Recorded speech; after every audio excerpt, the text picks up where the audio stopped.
पर चल रहा था फार्मास्यूटिकल केमिस्ट्री, जो कि आपके डी फार्मा फर्स्ट ईयर का है अकॉर्डिंग टू। तो इसमें यूनिट फर्स्ट हमारी चल रही है, जिसका फर्स्ट वीडियो लेक्चर पहले हम डिस्कस कर चुके हैं। तो उसकी लिंक और साथ ही हमारे जो 5 आपकी यूनिट है उससे आगे का जितना भी आपका सिलेबस है उस सभी की लिंक आपको हमारे चैनल के डिस्क्रिप्शन बॉक्स में मिल जाएगी। साथ ही में आप चाहें तो चैनल की प्ले लिस्ट में जा सकते हैं, जहां से आप pharmaceutical chemistry D pharma first year के नाम से सारे ही video lectures lecture wise watch कर सकते हैं। एंड उसके नोट्स आपको हमारे टेलीग्राम चैनल पे मिल जाएंगे, इसकी लिंक भी आपको डिस्क्रिप्शन बॉक्स में मिल जाएगी। तो आप चाहें तो सारे वीडियो लेक्चर वहां से वॉच कर सकते हैं। तो आज हम यहाँ पे डिस्कस करने वाले हैं अपनी यूनिट फर्स्ट का लेक्चर सेकंड, जो हमारा टॉपिक यहाँ पे रहेगा एरर्स, जिसको हिंदी में हम यहाँ पे कहते हैं त्रुटियां, या जनरली भाषा में हम कहें तो गलतियां। कुछ ऐसी गलती हमसे हुई जिसकी वजह से हमारे किसी वर्क में क्या हुई, यहाँ पे एरर यहाँ पे आ गई। अब देखिए यहाँ पर जो एरर हम स्टडी कर रहे हैं, एक तरह से हम कह सकते हैं हमारे जो फार्मास्यूटिकल प्रोडक्ट होते हैं उसके अंदर, या कुछ केमिकल जिनका यूज़ करके हम कोई प्रोडक्ट कोई सामान एक तरह से बना रहे हैं, तो उनकी वेटिंग वगैरह में उसमें किसी तरह से सीधा कहें जो हमारी एरर्स होती हैं, कुछ हमारी ऐसी त्रुटियां होती हैं, कुछ ऐसी गलतियां होती हैं जो हमसे हो जाती हैं। अब ये डिफरेंट फील्ड में हो सकती हैं, डिफरेंट इसकी सोर्सेज होती हैं, यानी कि डिफरेंट टाइप्स की भी हमारी होती हैं। किस तरह से कितने टाइप्स की कैसे ये हो सकती हैं, पूरी को ही फुल डिटेल में यहाँ पे डिस्कस हम करने वाले हैं। तो चलिए यहाँ पे डिस्कस कर लेते हैं एरर्स हमारी क्या होती है, मीन्स हमारी त्रुटियाँ। तो हिंदी प्लस इंग्लिश वाले बच्चों के लिए थोड़ी सी हमने डेफिनेशन भी यहाँ पे हिंदी प्लस इंग्लिश में लिखी हुई है। बाकी हम हिंदी प्लस इंग्लिश में आपको समझाते हैं और कुछ जो हार्ड वर्ड होते हैं उसकी मीनिंग भी हम साथ में लिख देते हैं, जिससे उन बच्चों को भी यहाँ पे दिक्कत ना आए। तो चलिए फर्स्ट हम देखेंगे यहाँ पे डेफिनेशन एरर्स की त्रुटियाँ हमारी क्या होती हैं। तो चलिए देख लेते हैं। एरर्स डिनोटेड, एरर्स एक तरह से डिनोटेड यानी प्रदर्शित करती हैं the different between measures and true value. तो देखिए आपको 2 पॉइंट यहाँ पे अच्छे समझने होंगे, जिसके बाद में आपको सारे ही टॉपिक यहाँ पे समझ में आएगा, जिसके ऊपर पूरा ही बेस्ड यहाँ पे ये रहने वाला है। देखिए एक तो होती है हमारी ट्रू वैल्यू। ट्रू वैल्यू हमारी क्या होती है, जो एक तरह से मान लीजिए हमें कोई प्रोडक्ट बनाना है तो हमें पहले से पता है भाई इसकी वैल्यू इतनी है और इतनी यहाँ पे ये आनी चाहिए। नेक्स्ट हमारी होती है मेजर्ड वैल्यू, यानी जिसको हम मेजर करेंगे। कोई प्रोडक्ट हमने बनाया तो उसके बाद हम मेजर करते हैं इसकी वैल्यू कितनी है, तो उसकी वैल्यू अगर उसके बराबर आ रही है तो हमारा प्रोडक्ट सही है। देन उससे बिल्कुल हल्की बोर्ड जैसे पॉइंट वगैरह में क्या होती है कम आती है तो भी हमारी सही है। यानी बिल्कुल एक्यूरेट तो इम्पॉसिबल होता है, कभी कभी आ जाती है लेकिन इम्पॉसिबल होता है, लेकिन उसके क्या होता है बिल्कुल नियरली यानी पास तक वो आती है, जिसको एक तरह से हम ट्रू वैल्यू के समथिंग वहाँ पे कहते हैं। तो अगर जो हमारी एक तरह से क्या है यहाँ पे डिफरेंट अगर आती है मेजर्ड वैल्यू और ट्रू वैल्यू, तो एक तरह से हम कह सकते हो हमारी एरर है, यानी कुछ गलती कुछ त्रुटि हमसे ऐसी हो गई जिसकी वजह से एरर हमारी वो आ रही है। तो ट्रू वैल्यू और मेजर्ड वैल्यू यही हमारा इसके अंदर पूरा फॉर्मूला रहने वाला है। नेक्स्ट हम देख लेते हैं। It is impossible to completely eliminate an error while measurement. तो देखिए ये भी पॉसिबल नहीं है कि जो हमारा प्रोडक्ट है एक तरह से जब क्या कर रहे हैं हम उसको कम्प्लीटली एलिमिनेट कर रहे हैं, किसी भी एरर को जब हम ख़त्म कर रहे हैं एक तरह से प्योर कर रहे हैं प्रोडक्ट को, तो पूरी तरीके से वो ख़त्म हो जाए। तो थोड़ी बहुत तो देखिए आती ही है, यानी सारी ख़त्म नहीं हो सकती, लेकिन ट्रू वैल्यू के पास ही वहाँ पे वो आए तो हमारी वो सही है। तो कम्प्लीटली हम उसको रिमूव नहीं कर सकते। नेक्स्ट हम देख लेते हैं। Even when specialised hand of apparatus are employed. मान लीजिए कोई स्पेशलाइज्ड यानी कोई अच्छा अपैरेटस या कोई अच्छा ऐसे इंसान जो स्पेशलाइज्ड है इस चीज़ के अंदर, वो इस वर्क को कर रहा है तो भी कम्प्लीटली वहाँ से रिमूव करना इम्पॉसिबल हो जाता है, यानी कुछ तो हमारी उसके अंदर रहती है। तो इस तरह से आपको समझ आया होगा एरर्स जो हमारी क्या होती हैं, क्यों होती हैं और किस तरह से कितनी होती हैं। कि डेफिनेशन हिंदी प्लस इंग्लिश में हमने उन बच्चों के लिए लिखी हुई जो हिंदी प्लस इंग्लिश में स्टडी करते हैं। देन जो इंग्लिश में स्टडी करते हैं उनके लिए डेफिनेशन छोड़ सकते हैं, उनके लिए किसी काम की नहीं है। तो आप इसको पढ़ ले, बिल्कुल वही लिखा हुआ है जो यहाँ पे हमने इंग्लिश में लिखा हुआ था। नेक्स्ट हम देख लेते हैं यहाँ पे सोर्सेज ऑफ एरर्स। अब देखिए एरर्स ये त्रुटियाँ हमसे हुई, लेकिन क्या वजह रही। देखिए कुछ जानबूझ के कुछ अनजाने में इस तरह से हमारी ये त्रुटियाँ होती हैं। मोस्टली अनजाने में होती हैं, जानबूझ के कोई नहीं करता है। जैसे कि सोर्सेज ऑफ एरर्स, क्या क्या सोर्सेज होती है जिनसे एरर्स ये हमारी होती हैं। सोर्सेज का सीधा हम मतलब समझते हैं जो एक तरह से रेस्पॉन्सिबल होती हैं इस चीज़ के लिए। पॉइंट टू पॉइंट इसको यहाँ पे हम देखेंगे। एंड जो हमारे हार्ड वर्ड है यहाँ पे उसके हमने हिंदी लिखी हुई है, आप चाहें तो इजीली उसको स्टडी कर सकते हैं। जैसे कि फर्स्ट पॉइंट हम देख लेते हैं। Weighing an object displaces some amount of air from the area occupied by the substances on the balance. तो सीधा सीधा आप ऐसे समझिए, आप किसी तराजू, अब देखिए तराजू यहाँ पे वो नहीं है बड़े वाला तराजू, आप सोच लें आपने देखा है ना जो एक तरह से लैब्स वगैरह होती हैं उसमें जो केमिकल्स वगैरह आप वेट करते हैं तो बहुत ही मतलब मिनिमम रीडिंग भी वो आपको देते हैं, यानी उसी की यहाँ पे हम बात कर रहे हैं बिल्कुल। तो क्या होता है जब हम उससे वेट करते हैं किसी भी ऑब्जेक्ट को, ऑब्जेक्ट से यहाँ पे मतलब है किसी केमिकल पाउडर्स वगैरह को क्या कर रहे हैं जब हम वहाँ पे तोल रहे हैं उसको, तो डिप्लेसी एक तरह से उसी स्थान से जिस स्थान पे क्या कर रहे हैं हम उसको वहाँ पे तोल रहे हैं। तो बहुत ही क्लियरली यानी बहुत ही मिनिमम छोटी वेटिंग यहाँ पे हम कर रहे हैं। तो some amount of air from the area, जिस एरिया पे क्या कर रहे हैं हम उस अमाउंट को तोल रहे हैं। मान लीजिए उस एरिया पे थोड़ी हवा का माहौल है, थोड़ी सी हवा आके आपके उसके अंदर जमा हो जाए उस प्रोडक्ट के ऊपर जिसको आप एक तरह से वेट कर रहे हैं, तो यहाँ पे क्या कर देगी उसके बैलेंस से एक तरह से उसको थोड़ा गड़बड़ कर देगी, यानी उस वेट के साथ में एयर भी आपकी वो तुल जाती है, जो बाद में जब आप उसको मेजर करते हैं तो वहाँ पे जाके एरर आपकी आ सकती है। तो देखिए बहुत ही शॉर्ट एयर की बात कर रहे हैं हम, आप बड़े पे ना सोचें वरना आप सोचेंगे कहाँ से एयर आ गई। तो क्या होता है जब बिल्कुल हम ट्रू वैल्यू लेते हैं किसी भी चीज़ को मेजर करते हैं बिल्कुल पॉइंट टू पॉइंट, तो थोड़ी सी एयर वहाँ पे अगर उसके अंदर आ जाए, उसका जो एक तरह से कह सकते हैं ना जो उसका वेट है, हवा का वेट होता है, अगर वो वहाँ पे आ रही है तो वो भी यहाँ पे एरर ला सकती है। नेक्स्ट हम देख लेते हैं sometimes even standards weight error, और कभी कभी क्या होता है जो हमारा स्टैंडर्ड वेट ट्रू वैल्यू होती है उसमें भी यहाँ पे एक तरह से एरर जो हमारी आ सकती है। नेक्स्ट हम देख लेते हैं fluctuations of scale reading up और डाउन ड्यू टू एयर। तो देखिए क्या होता है फ्लक्चुएशन का सीधा मीन्स होता है अस्थिरता। अब किसी भी आप मान लीजिए आपके पास स्केल है जिससे आप क्या कर रहे हैं किसी को पॉइंट टू पॉइंट बिल्कुल वैल्यू आप उसकी ले रहे हैं, तो उस वो जो स्केल है आपका थोड़ी से हवा के बहाव से क्या हो सकता है मतलब थोड़ा सा ऊपर और नीचे भी आपका हो सकता है, तो इसमें भी आपकी एरर आ सकती है। नेक्स्ट हम देख लेते हैं friction in the moving particles disturbing the scale equilibrium. तो क्या होता है फ्रिक्शन का सीधा मीन्स होता है यहाँ पे घर्षण। इन द मूविंग पार्टिकल जो हमारे गतिमान कण हैं, कुछ हमारे ऐसे गतिमान कण हैं जो एक तरह से घर्षण जिन पर लग रहा है वो एक तरह से डिस्टर्बिंग द स्केल इक्विलिब्रियम, वो भी एक तरह से क्या कर सकते हैं यहाँ पे डिस्टर्बिंग कर सकते हैं किस चीज़ को, स्केल इक्विलिब्रियम यानी स्केल के संतुलन के, यानी जो हमारे गतिमान पार्टिकल्स होते हैं। नेक्स्ट हम देख लेते हैं iron components are affected by the magnetic field. तो आपने देखा है जो हमारे आयरन के क्या होते हैं एक तरह से कंपोनेंट्स होते हैं जिसको एक तरह से हम घटक कह सकते हैं, जब ये क्या आते हैं मैग्नेटिक फील्ड यानी चुंबकीय फील्ड में जाते हैं तो क्या होता है ये हमारे थोड़े से वहाँ पे मतलब अफेक्टेड हो सकते हैं। तो इस तरह से हम कह सकते हैं थोड़ी चीज़ें हमारी एरर यहाँ पर ला सकती हैं, लेकिन ये एरर हमारी बिल्कुल ट्रू वैल्यू के लिए है। छोटी मोटी जैसे बड़े चीज़ों में अगर हम देखें तो हल्के फुल्के वेट से कोई फर्क वहाँ पे नहीं पड़ता है। नेक्स्ट हम देख लेते हैं atmospheric moistures condenses on the cold item significantly affecting waiting. जो हमारे एटमॉस्फेरिक मॉइस्चर यानी हमारी जो वायुमंडलीय नमी होती है, वायुमंडल में आप देखें जो ओस वगैरह पड़ती है, तो वायुमंडल में जो हमारी नमी होती है कंडे एक तरह से संघनित हम इसको कह सकते हैं ऑन द कोल्ड आइटम। जो हमारे कोल्ड आइटम्स होते हैं जैसे ठंडे हमारे आइटम होते हैं जो एक तरह से पिघलते वगैरह हैं उनकी बात यहाँ पे कर रहे हैं, तो सिग्निफिकेंटली अफेक्टेड हो सकते हैं यहाँ पे वेटिंग से, यानी जो नमी है वो आके जमा हो जाएगी किस चीज़ के ऊपर, कुछ मतलब हमारे जो सब्सटेंस जिसको हम वेट कर रहे हैं उसके ऊपर, तो उस नमी की वजह से क्या हो सकता है उसकी जो वेटिंग है वहाँ पे थोड़ा डिस्टर्बेंस वहाँ पे हो सकता है। तो देखिए बहुत ही माइनर एक तरह से हम कैसे बहुत ही सूक्ष्म तरीके से हम इन एरर को देख रहे थे, तो आप थोड़ा डीपली ना लेके भाई इतनी चीज़ों से क्या हो रहा है, जब हमें ट्रू वैल्यू लेनी होती है तो थोड़ी सी एयर भी वहाँ पे अफेक्टेड उसको कर सकती है। नेक्स्ट हम इसका पॉइंट देख लेते हैं vibration caused by passing train और vehicles also affected the weighing. मान लीजिए आप कहीं पर वेटिंग कर रहे हैं ऐसी जगह पे जहाँ पे या तो ट्रैफिक बहुत ज़्यादा है या आप कह सकते हैं कोई ट्रेन रेलवे स्टेशन वहाँ पर है, तो ट्रेन वगैरह आती है वहाँ की जगह थोड़ी हिलती है या ट्रैफिक व्हीकल्स वगैरह, तो उनसे क्या होता है अफेक्ट हो रहा है, हिलने झुलने से भी क्या हो सकता है हमारी जो हो सकती है। नेक्स्ट हम देख लेते हैं point 8 moistures from weight item में एवापोरेटेड व्हाइल वेटिंग। तो कुछ हमारे ऐसे नमी युक्त पदार्थ है जो एक तरह से नमी यानी वेट फॉर्म में है, तो वो थोड़े से एवापोरेट हो जाए, वाष्पित हो जाए, उनके एवापोरेट वो हो गए तो उनका वेट डिफरेंट हो जाएगा, हल्का कम वहाँ पे हो जाएगा, तो इस तरह से हमारे हो सकते हैं। नेक्स्ट हम देख लेते हैं बैलेंस मटेरियल में react with substances using weight. तो क्या करते हैं हमारे बहुत से ऐसे बैलेंस मटेरियल होते हैं जो रिएक्ट कर जाते हैं सब्सटेंसेस बीइंग वेट, जहाँ पर हम उसको वेट कर रहे हैं उसके साथ में एक तरह से रिएक्ट कर जाते हैं जिससे उनका जो वेट है वो वहाँ पे डिफरेंट आ सकता है। तो देखिए बहुत ही माइनर से एक तरह से बहुत ही सूक्ष्म तरीके से हम ये देख रहे थे सोर्सेज ऑफ एरर्स, तो इस तरह से हमारी एरर्स हो सकती हैं। बिग पैमाने पर अगर हम देखें तो बहुत टाइप से जो बड़ी एरर्स है वो भी हमारी हो सकती हैं, जैसे चलिए आगे इसको यहाँ पे हम देखेंगे।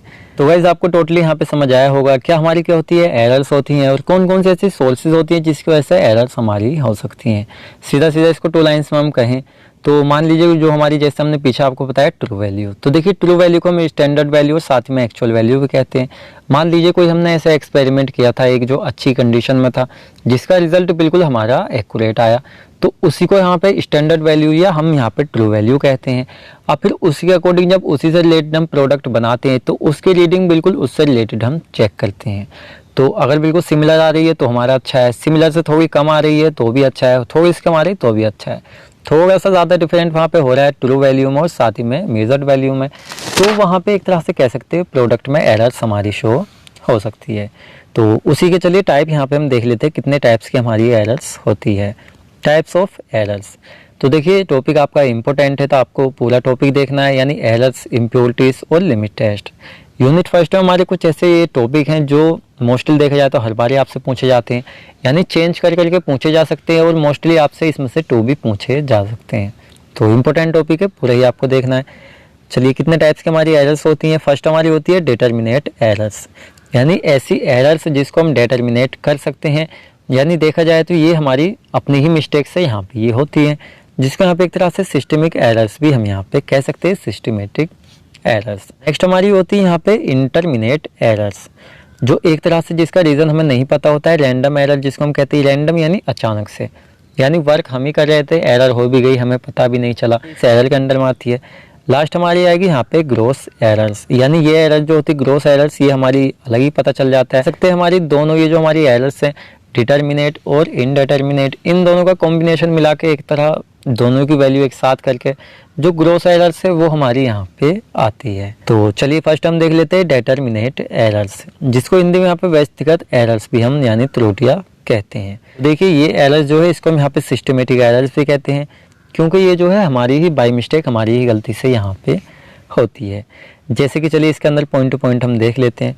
दिस एरर इज कॉन्स्टेंट और changes slightly by constant faulty during the analysis.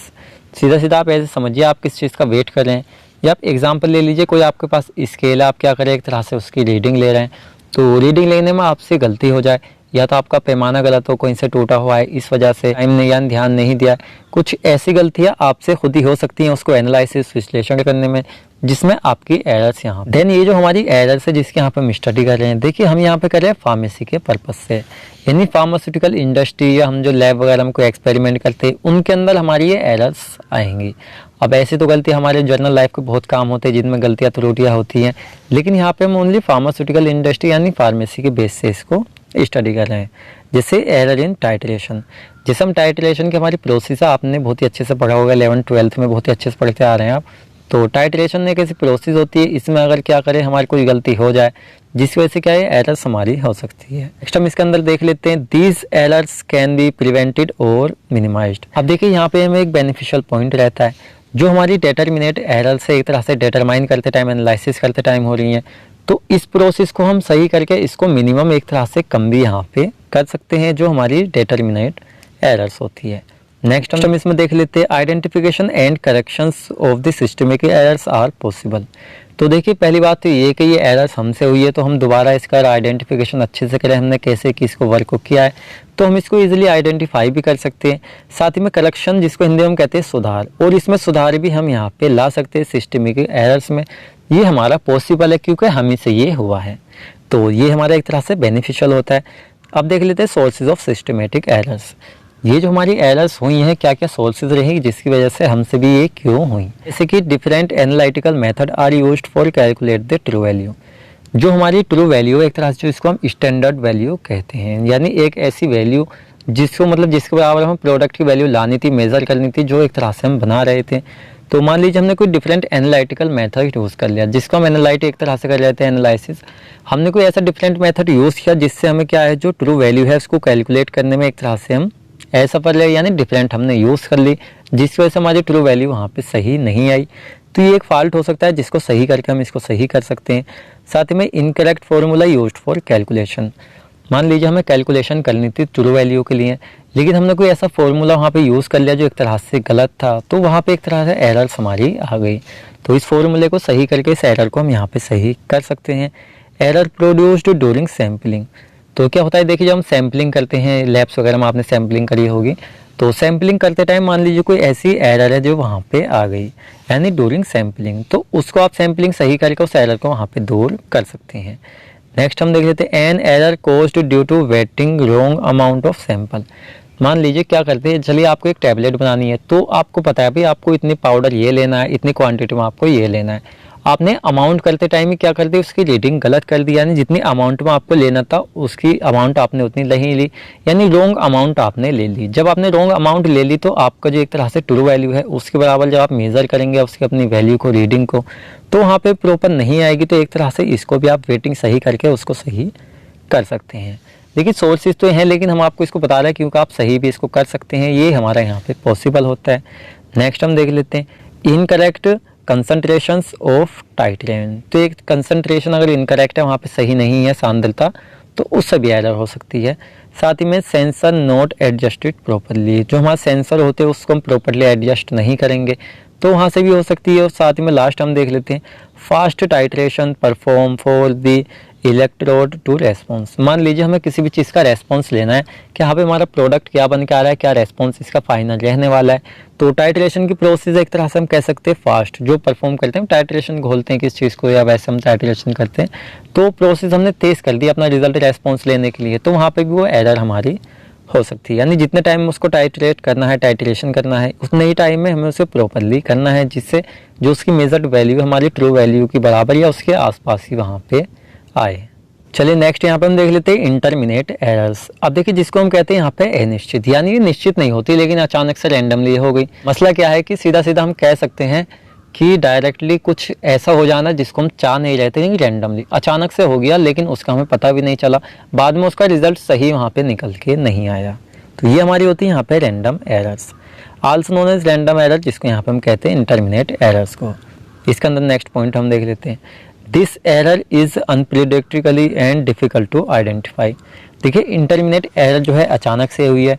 अब एक तो ऐसी अचानक कुछ मतलब एरर हमारी हुई जिसको हमने सही कर लिया, एक हमारी जो अचानक से हो गई, यानी हो गई और ये खूब बड़ी वहाँ पे हो गई, भाई अब सही होनी थोड़ी डिफ़िकल्ट हो गई। तो ये अप्रत्याशित होती है, एक तरह से कह सकते हैं इनप्रिडिक्टेबल होती है, साथ ही में डिफ़िकल्ट होती है आइडेंटिफाई। इसको आइडेंटिफाई करना भी डिफ़िकल्ट होता है क्योंकि अचानक से हुई है, जानबूझ के हुई तो उसको हम पता कर सकते हैं। अब हम देख लेते हैं यहाँ पे सोर्सेज। तो क्या क्या ऐसी सोर्सेज थी जिसकी वजह से हमारी रैंडम एरर हुई, जैसे कि सैम्पलिंग हैंडल्ड इम्प्रॉपरली। जब हम सैंपल ले रहे थे किस चीज़ की, उसको प्रॉपरली हैंडल करना था हमें, लेकिन हमारा ध्यान कहीं और था, हमने उसको प्रॉपरली हैंडल वहाँ पे नहीं किया। साथ में इनप्रोप्रिएट इक्विपमेंट, मान लीजिए कोई इक्विपमेंट जो हमें लेना था या उसका यूज़ करना था वो हमें सही तरीके से उसका नहीं हुआ। एग्जाम्पल देख लेते हैं, a balance of low resolutions और लो ग्रेड ग्लासवेयर। हमने लो ग्रेड की या लो रिजोल्यूशन एक तरह ग्लासवेयर यूज़ की, जो एक तरह से जिनका रिजल्ट अच्छा नहीं था, या कह सकते हैं मतलब हमसे रैंडमली उसमें हो गया। Next presence of bubbles in burette, जो हमारी ब्यूरेट होती है उसमें बबल्स, गुब्बारे, बुलबुले वगैरह होते हैं, तो उनकी प्रेजेंट की वजह से भी क्या हो जाता है, एक तरह से हमारी जो प्रॉपर वैल्यू वहाँ पे नहीं आती, यानी एरर हो जाती है। नेक्स्ट हम देख लेते हैं improper rising after each sampling. कोई भी हम सैम्पलिंग कर रहे हैं तो उसमें कुछ हमारा घोलना है, हमें तो इम्प्रॉपर तरीके से राइजिंग यानी घुला हुआ ना होना, तो ये भी हमारा हो सकता है। लेस ट्रेंड ऑपरेटर्स, तो देखिए लेस ट्रेंड यानी अनुभवी, ऑपरेटर यानी वर्कर, कुछ ऐसे वर्कर हमने काम में लगाए हुए हैं जिस तरह से उनको पूरा अनुभव नहीं है, उनने बाई चांस कहीं पे गलती कर दी जिनका उन्हें खुद भी पता नहीं चला, यानी कम ट्रेंड। नेक्स्ट हमारा था fluctuations in environmental conditions like. तो देखिए क्या होता है, यानी फ्लक्चुएशन सीधा सीधा मतलब आप ऐसे समझिए जो हमारा इन्वायरमेंट उसमें टेम्परेचर, ह्यूमिडिटी, एयर, गैस, कुछ ऐसी चीज़ें होती है जिनमें अचानक से रैंडमली ये चीज़ें हो सकती हैं, यानी कुछ चीज़ें जो रिएक्ट अचानक से कर सकती है इन्वायरमेंटल जो हमारे ह्यूमिडिटी, टेम्परेचर वगैरह होता है उसके साथ में या उसकी वजह से। तो ये देखिए ये हमारी कुछ रैंडम एरर थी जो अचानक से मतलब हो जाती हैं, जिनका हमें पता भी यहाँ पे नहीं चलता है। यहाँ पे थर्ड हम देख लेते हैं ग्रॉस एरर्स, जिसको हम कहते हैं यहाँ पे सकल त्रुटियाँ। तो आई थिंक 11 जने 12th में आपका ये फिजिक्स में है शायद, जो त्रुटियाँ हम स्टडी करते हैं वहाँ डिटेल में, तो आपने वहाँ बहुत ही अच्छे से स्टडी करी भी होंगी। यहाँ थोड़ा सा हम इसको डिटेल में देख रहे हैं। तो देखिए एक तो हमारी क्या है इंटरमीडिएट, एक तरह से सॉरी यहाँ पे हमारी डिटरमिनेट एरर और इंटरमिनेट एरर, तो टू टाइप के एरर हमने पढ़ी, उन दोनों को मिला के हमारी ये वाली होती है, यानी उनकी रीडिंग हल्की बहुत कम आती है जिसको हम सही कर सकते हैं या सही नहीं कर सकते हैं। ये हमारी होती है यहाँ पे ग्रॉस एरर्स, यानी एक तरह से इसकी स्पेशलिटी ये होती है इसकी रीडिंग बहुत ही ज़्यादा डिफरेंट आती है, यानी कुछ ज़्यादा ही डिफरेंट आएगी। मान लीजिए 20 है तो जो हमारी ट्रू वैल्यू 20 है, तो हमारी जो यहाँ पर आएगी मेजर्ड वैल्यू सीधी 10 आएगी, यानी काफ़ी ज़्यादा डिफरेंट इसमें देखने को मिल सकता है, जिससे हम इजीली पता लगा सकते हैं हमारी जो ग्रॉस एरर्स है वो यहाँ पे हो चुकी है। चलिए इसके अंदर देख लेते हैं, these errors are combinations of both systematic and random errors. तो हमारे जो यहाँ पे हमारी सिस्टमेटिक और रैंडम एरर हैं, दोनों का कॉम्बिनेशन मिला के दोनों की रीडिंग ज़्यादा ही गलत होने के बाद हमारी यहाँ पे ग्रोस एरर्स निकल के आती है, यानी उन दोनों का कॉम्बिनेशन होता है। इसके अंदर देख लेते हैं, they are result of big mistake made during analysis and can be identify easily. तो ये हमारी जो एक तरह से हम कह सकते हैं ये हमारा जो रिजल्ट होता है ये होता है बिग मिस्टेक का। मान लीजिए वो कोई बड़ी गलती, कोई बड़ी एरर हमसे हो गई है तो हमारी ये आएगी, और साथ ही में जैसे मेड ड्यूरिंग एनालिसिस, हम किस चीज़ को एनालिसिस कर रहे थे उसके दौरान ही हमारी हो गई। साथ में कैन बी आइडेंटिफाई इजीली, यानी आइडेंटिफाई भी हम इसको इजीली कर सकते हैं। Gross errors are also term as avoidable mistake, और ये ऐसी मिस्टेक होती है जिसको हम अवॉइड नहीं कर सकते। अवॉइड करेंगे तो पूरा ही प्रोडक्ट हमारा वहाँ पे ख़राब हो जाएगा, यानी अनडिज़ायरेबल प्रोडक्ट हमारा बन के वहाँ पे आएगा। और फिर यहाँ पे देख लीजिए जैसे नोटेशन मिस्टेक, संकेचन, एक तरह से कैलकुलेशन एरर्स, जो हम कैलकुलेशन कर रहे थे उसमें हमारी एरर्स आ गई, सही से नहीं हुई। रॉन्ग सैंपल साइज, जो हमारे सैंपल साइजेस लेने थे हमने रॉन्ग ले लिए। मिसअंडरस्टैंडिंग इन इंस्ट्रूमेंट ऑपरेशन, मिसअंडरस्टैंडिंग हमें हो गई, या ट्रांसक्रिप्शन एरर्स। तो ये हमारी कुछ ऐसी एरर्स है जिसकी वजह से हमारी रैंडम एरर यहाँ पे हो सकती है। एक पॉइंट हम इसमें ऐसा भी देखेंगे जिसको एक तरह से अप्लाई करके इन एरर्स को हम एक तरह से कम यहाँ पे कर सकते हैं। जैसे proper training and care from analyst can minimise these errors by removing the sources. तो एक तरह से सीधा सीधा हम कहें जो हमारे एनालिस्ट होते हैं तो प्रॉपर ट्रेनिंग, उनको प्रॉपर ट्रेनिंग यहाँ पे होनी चाहिए जिससे कि अच्छी तरीके से अपना वर्क वो कर सकें। साथ ही में जो हमारी एक तरह से सोर्सेज है जिनकी वजह से एरर्स हो रही हैं तो वो प्रॉपर ट्रेनिंग उनके पास है तो इनको रिड्यूस करके कम कर सके। ये जो हमारी एक तरह से एरर्स है, ग्रोस एरर्स, इसको यहाँ पे कम कर सकते हैं। तो ये हमारा सीधा सीधा यहाँ पे एरर्स थी। अब देखिए 2 पॉइंट यहाँ पे हमारे हैं, एक्यूरेसी एंड प्रिसीशन। तो जहाँ तक मुझे पता है आपसे शॉर्ट में पूछा जाएगा, ये हो सकता है पूरा आपका जो एरर्स है साथ में इसको लगा के पूछ ले। अगर आपसे पर्टिकुलर पूछ रहा है तो शॉर्ट में पूछेगा, लॉन्ग में आपसे एक्यूरेसी एंड प्रिसीशन नहीं पूछेगा। तो चलिए इसको हम देख लेते हैं। तो एक्यूरेसी का मीन्स यहाँ पे होता है परिशुद्धता, और यहाँ पे क्या होता है आपका प्रिसीशन का मीन्स यहाँ पे होता है यथार्थता, जो आपके हिंदी मतलब होते हैं। चलिए फर्स्ट हम देख लेते हैं यहाँ पे एक्यूरेसी। थोड़ा सा आपको नाम से पता चल रहा होगा, एक्यूरेसी यानी एक तरह जो एक्यूरेट वैल्यू के करीब एक तरह से रहेगा। जैसे कि नियरेस्ट और accurate value which are match to the true value of any experiment is defined as term accuracy. मान लीजिए हमारी जो क्या है स्टैंडर्ड वैल्यू है, यानी जो हमारी ट्रू वैल्यू है। एक हमारा ऐसा प्रोडक्ट जिसको हमने अच्छे से बनाया था उसकी ट्रू वैल्यू हमारे पास है। दूसरा प्रोडक्ट हम ऐसा बना रहे हैं जिसकी वैल्यू हम उसके बराबर लाना चाहते हैं, अच्छा उस प्रोडक्ट को बनाना चाहते हैं। अब उसकी जो मेजर्ड वैल्यू हमारी आई या तो नियरेस्ट यानी थोड़ी सी उसके पास ही आई, मतलब करेक्ट नहीं आई लेकिन बिल्कुल उसके पास आई, या बिल्कुल एक्यूरेट आई। तो एक तरह से हम कह सकते हैं उस प्रोडक्ट की जो एक्यूरेसी एक तरह से वैल्यू है वहाँ पे बिल्कुल सही है। इसको यहाँ पे हम क्या कहते हैं, यहाँ पे एक्यूरेसी कह सकते हैं, यानी एक तरह से ऐसे हम इसको डिफाइन कर सकते हैं जो हमारी मैच करे ट्रू वैल्यू के साथ में। नेक्स्ट पॉइंट यहाँ पे हम देख लेते हैं, the comparison is normally done with regard to the errors. तो देखिए एरर्स से रिलेटेड जो एक तरह से हम कह सकते हैं हमारी कंपैरिजन थी, यानी हमारी जो प्रोडक्ट की वैल्यू है वो सही यहाँ पे आ रही है। तो देखिए यहाँ पे नेक्स्ट हम देखेंगे जो हमारी क्या होती है, एरर्स होती है एंड हमारी जो एक्यूरेसी होती है is inversely proportional to the errors. जो एक्यूरेसी मान लीजिए हमारी सही आ रही है, नेक्स्ट हमारे जो एरर्स है, तो दोनों क्या होते हैं, यानी इनवर्सली प्रोपोर्शनल होते हैं। सीधा सीधा आप ऐसे समझिए, हमारी जो एक्यूरेसी है वो जितनी अच्छी होगी एरर हमारी उतनी ही कम होगी, और हमारी एरर जितनी ज़्यादा आएगी एक्यूरेसी हमारी उतनी ही कम आएगी। सीधा सीधा ट्रू वैल्यू हमारी अगर अपोजिट आ रही है तो उसकी जो हमारी जो मेजर्ड वैल्यू उतनी कम आएगी, जितनी हमारी एक्यूरेसी ज़्यादा होगी वो उतनी ही ट्रू वैल्यू के करीब आएगी। अगर हमारी ट्रू वैल्यू अच्छी आ रही है, एक्यूरेसी अच्छी आ रही है तो हमारी एरर बहुत ही कम होगी। एरर अगर ज़्यादा आ रही है तो एक्यूरेसी हमारी बहुत ही कम होगी। इस तरह से हमारा कुछ मैटर होता है। देन चलिए इसके अंदर सेकंड पॉइंट यहाँ पे हम देख लेते हैं, प्रिसीशन। तो देखिए सीधा सीधा समझिए, एक तो हमारी क्या होती है, एक्यूरेसी होती है जो बिल्कुल ट्रू वैल्यू के बिल्कुल आसपास आ रही है, उसके बराबर आ रही है, तो उसको हम एक्यूरेसी कहते हैं, यानी बिल्कुल एक्यूरेट वैल्यू के पास में या उसके बराबर।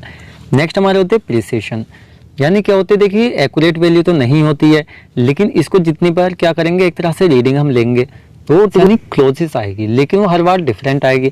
किसी बार मान लीजिए 20.9 आ रही है, 20.8 आ रही है, 20.7 आ रही है, फिर 20.9 आ रही है, यानी क्लोजनेस टू रीडिंग के आपस में क्लोज आएगी, एक्यूरेट नहीं होगी लेकिन क्या है बिल्कुल एक्यूरेसी के पास होगी। तो इस तरह से हमारी प्रिसीशन वैल्यू होती है। जैसे द क्लोजनेस ऑफ 2 और more measurements of each other is known as the precision of the substance, यानी क्लोजनेस, जब हमारे क्या हम 2 मेजरमेंट कर रहे हैं या उससे ज़्यादा कर रहे हैं तो हर बार उसके बिल्कुल पास ही आएगी, बिल्कुल उसके क्लोज ही आएगी, उससे ज़्यादा डिफरेंट नहीं आएगी। मान लीजिए इस बार में 20 आई थी, एक बार में 15 आएगी, तो इस तरह से नहीं होता है, बिल्कुल उसके क्लोज आएगी 19.9 या 90, इस तरह से, मतलब एक तरह से 19 इस तरह से ये आएगी। नेक्स्ट हम देख लेते हैं, if you weigh a given substance, मान लीजिए आप वेट करें एक गिवन सब्सटेंस का 5 टाइम्स, आपने 5 बार उसको क्या करा, तोला, उसका वेट किया, and get 3.2 kg each time, then your measurement is very precise. मान लीजिए आपको एक सब्सटेंस दिया हुआ है और आपने उसका 5 टाइम वेट किया, 5 टाइम जब उसने वेट किया आपका 3.2 ही आया या 3.1 भी आपके आ गया ईच टाइम, तो इससे कह सकते हैं आपकी जो मेजरमेंट है वेरी प्रिसिशन, यानी एक तरह से कह सकते हैं बहुत ही अच्छी मेजरमेंट आपकी वहाँ पे आ रही है, एक्सेप्टेबल आपकी वो मेजरमेंट है, यानी गलत वो आपकी नहीं है, उसकी क्लोजनेस ही आपकी वो आ रही है, बट नॉट नेसेसरली एक्यूरेट। देखिए आपकी पास में तो आ रही है लेकिन वो बिल्कुल एक्यूरेट वहाँ पे नहीं आएगी, क्योंकि हर बार हल्की सी वो डिफरेंट होकर आपकी वहाँ पे आएगी। Precision is independent of accuracy, तो प्रिसिशन जो हमारी एक तरह से वैल्यू है किस पे इंडिपेंडेंट होती है, एक्यूरेसी पे, क्योंकि एक्यूरेसी के आसपास ही हमारी ये आती है।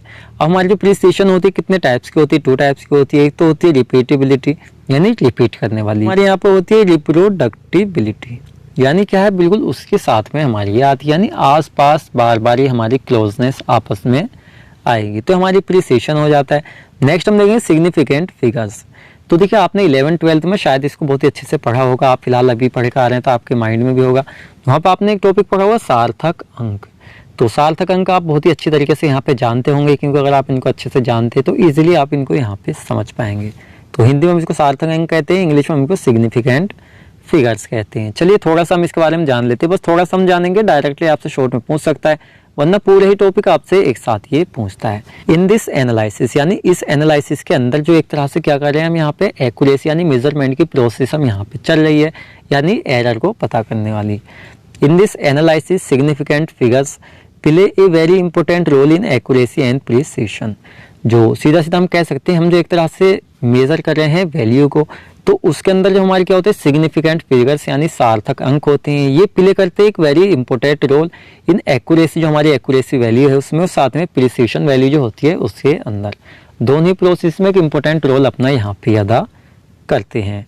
चलिए नेक्स्ट हम देख लेते हैं, the number of significant figures can be defined as the number of digit necessary to express the result of measurements consistent with the measured precision। तो हमारे क्या है जो यहाँ पे नंबर है कौन से, सिग्निफिकेंट या सार्थक अंक होते हैं, तो उनको डिफाइन कर सकते हैं as a number of digit, यानी एक नंबर में तो हम इसको करते हैं जैसे 1 2 3 इस तरह से, और ये नेसेसरी होते हैं एक्सप्रेस करने किस लिए, रिजल्ट ऑफ मेजरमेंट, यानी जो हमारी मान लीजिए हमारी क्या मेजरमेंट कर रहे हैं तो कितने आई, 20 आई, 25 आई, 30 आई, तो क्या है हमारी ये एक तरह सिग्निफिकेंट डिजिट तो है जिसकी वजह से इसको हम एक्सप्रेस कर रहे हैं, यानी वर्ड लिख के तो हम एक्सप्रेस कर रहे हैं एक तरह से उस मेजरमेंट को।